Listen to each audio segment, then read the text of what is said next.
Boa noite, muito boa noite a todo o povo angolano. Hoje é dia 11 de novembro, dia da independência de Angola. Desejamos feliz dia da independência e abraço a todo o povo angolano. Vi como sempre fiz dar uma notícia ao povo angolano e tentar explicar a situação, os acontecimentos do passado ao nosso povo. E vou falar em português em vez de Kikongo, como é dia 11 de novembro, dia da independência.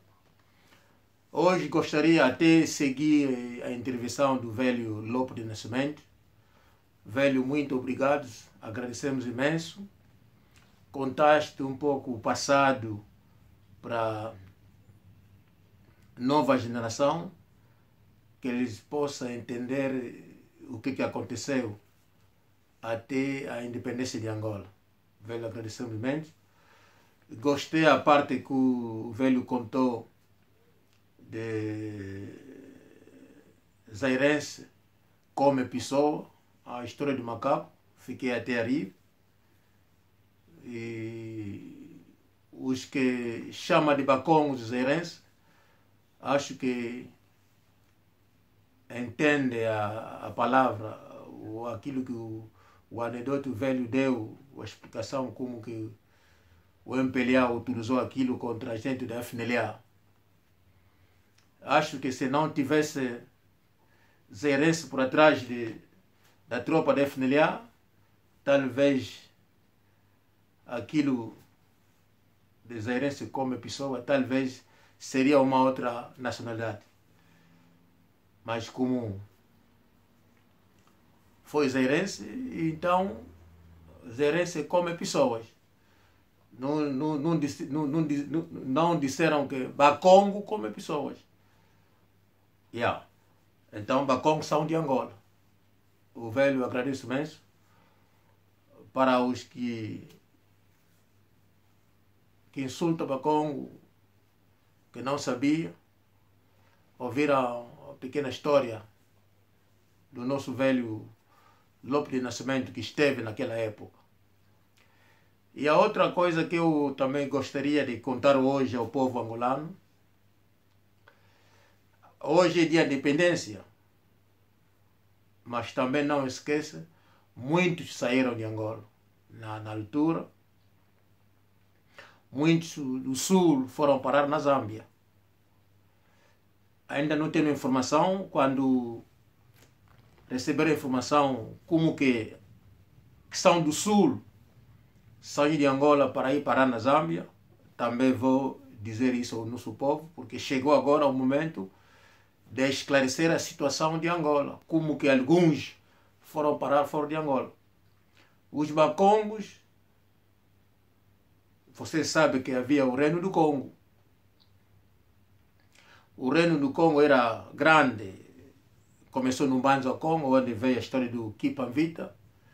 Alguns foram para também metade do Gabão, Congo Brazzaville, Congo Democrático. E a maioria que foram no Congo Democrático, uma parte do Baixo Congo era já parte de Angola. Até Kinshasa também, uma parte do Baixo Congo, que era já parte de Angola.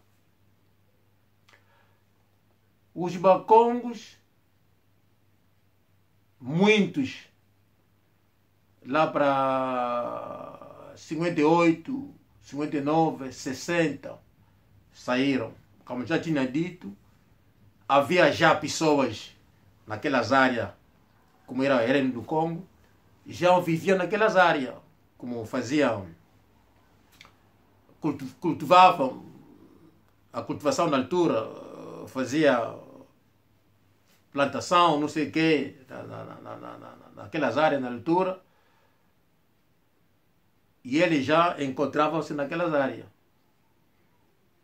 E quando parece que em 1985, se eu me lembro, o Congo vira Estado da Bélgica. Já não me lembro se é 1800 ou 1985, parece. Yeah. Congo, uma parte vira parte do Congo, Congo vira parte da Bélgica. Yeah. Mas ainda havia, estou a falar sempre antes da independência, né? Mas havia sempre angolano naquela área. Bem que Bélgica começou a controlar aquela parte. Até 60, quando deram a independência, no Congo Democrático, e aquelas fronteiras, cortaram já aquela parte, ficou outro Congo e Angola. E nós já tínhamos angolano naquela parte. E aqueles angolanos aí sempre vinham para Angola porque a família estava nessa área. Bem que vivia naquelas áreas a cultivar a terra naquela parte. O que é que eu quero dizer hoje? Há uma história que nós gostaríamos de contar ao povo angolano. Na altura, o português vivia conosco, como vocês sabem. Mas o português fazia filhos com as damas angolanas, violavam na altura, fazia muita maldade. Mas o Bakongo tinha essa coisa da tradição. Eles não aceitavam. Você podia ser de qualquer raça. Se você gostar de uma filha Bakongo, tens que vir te apresentar. Daí vão conversar com a filha. Se a filha estiver de acordo, daí você podia se casar com a filha. Porque nós que, como sempre dizemos, ndakukwenda ndakukusonga mwananketu. Caso kusonga mwananketu é yakalako. Quer dizer, não sei se falei isso muito bem, mas é melhor o pai seguir onde a filha vai te mostrar. A pessoa que ela vai gostar do que o pai escolher para a filha. Então, o português não fazia isso. O português fazia isso ilegalmente. Namorava, violava nossas crianças, damas Bakongo na altura. E Bakongo não gostava disso. O português que fazia isso, os Bakongos vingavam-se. Então, à noite, ia se vingar daquele português. Regrupava-se e ia procurar aquele português e eles matavam. E entre Bakongos tinha um poder de força, já não esqueço a palavra, mas a próxima vez eu direi a palavra. Havia pessoas que tinham uma força espiritual, parece uma força Bakongo já, que dava naquelas pessoas. Eles apanhavam um branco, te mete aí, te dava a chapada, taf! Você ficava doente, eles te largavam, você ia-se embora, mas onde você ia, ficava doente, na mesma noite ficava doente, caía e inflamava-se e pronto, morria já logo. E basta fazer isso, eles fugiam naquela noite. Até na outra área onde podiam escapar-se, evitar a morte enquanto que o português eles seguiam. E alguns até foram nas fronteiras. Ia até Maquela, saía Kipango para evitar o português que vinha já armado a eles matar. E assim que muitos foram também parar naquela área depois de 1960. E até alguns encontravam já membros da família já que estava já naquelas áreas, já antes da independência, que vivia já nas aldeias próximo daquelas áreas. Estou apenas a fazer recordar o povo angolano, saber, mas como que de Luanda ou de Catete, ou não sei de onde, não foram parar naqueles países. Acho que vocês ouviram a intervenção do velho Lopo de Nascimento. Diz que não, quando entraram em 74, 75, cada um veio com a sua estratégia para convencer o povo, porque chegaram o momento das eleições. Então, na área onde estiveram, queria que não aquele povo votasse para eles. Então, cada um vinha com a ideologia, a mentira, para evitar a outra parte também for elegido como governo para governar Angola. E como a FNL tinha mais força, como o velho Lopo disse, então veio um jornalista veio com a ideia de macaco na geleira, porque aquele povo come pessoas, né? Comia crianças. Isso foi já a história da política. É assim que muitos foram parar fora.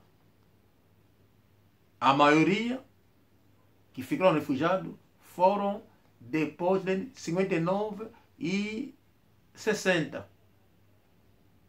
Porque na altura o português também começou a atacar a PIDE, a UPA. Os angolanos que foram unidos para combater o português pela independência de Angola. E na parte do sul também, muitos saíram que foram na Zâmbia. Se vocês irem no sul, vocês vão encontrar muitos foram na Zâmbia. Mas não falam muito dos que vieram da Zâmbia, falam mais dos Bakongo que vieram do Zaire. Porque os zambianos não entram em Angola a fazer maldade. Não, eles não têm aquele comportamento. Esse comportamento só está na parte do Congo. E que trouxe essa confusão. Vocês estão a ver hoje. E nós até tentamos explicar a eles que não, o vosso comportamento nós não aceitamos na nossa terra. Até nos insulta, até a nós que eles ajudaram. Porque até vocês são zairenses. Mas zairenses nós não somos. Somos angolanos. Verdadeiro. Até parece que o velho Lopes não contou muita história. Ele contou mesmo o percurso dele. Como que ele enquadrou-se no MPLA, os caminhos que eles seguiram, as tarefas dele no MPLA até regressar. Mas se ele contasse tudo do MPLA, vocês iam ouvir nomes que vocês iam até assustar. Afinal, o fulano chegou antes do fulano. O fulano já fazia parte disso. Quando o velho saiu, foi no Congo em 73, como ele disse, porque ele sempre vivia daqui em Angola. Ele contava os nomes que ele encontrou lá, que eram Bacongos. E lá na mata, não se chamavam de Bacongo de Langa, não. Ali nunca existiu. Porque na altura, os Langa não existiam. Queremos que o povo saiba. Em Angola há um só povo, uma só nação. De Cabinda com Nene. Os que vieram depois não são nossos, são estrangeiros. Irmão Firenze, esse aqui é abraço para ti, lá na Irlanda. Irmão Luceviqueno, Kimbotekiaku. Pembele Kosi. Zoluvonda, Kienga Ketuia, irmão Godinho, a todo o meu povo, a família, Mano Antô, abraço a todos, pá. O meu filho Junior Gemena, abraço. Elissa, cuida bem da filha Angola. Abraço a todos. Tchau, tchau.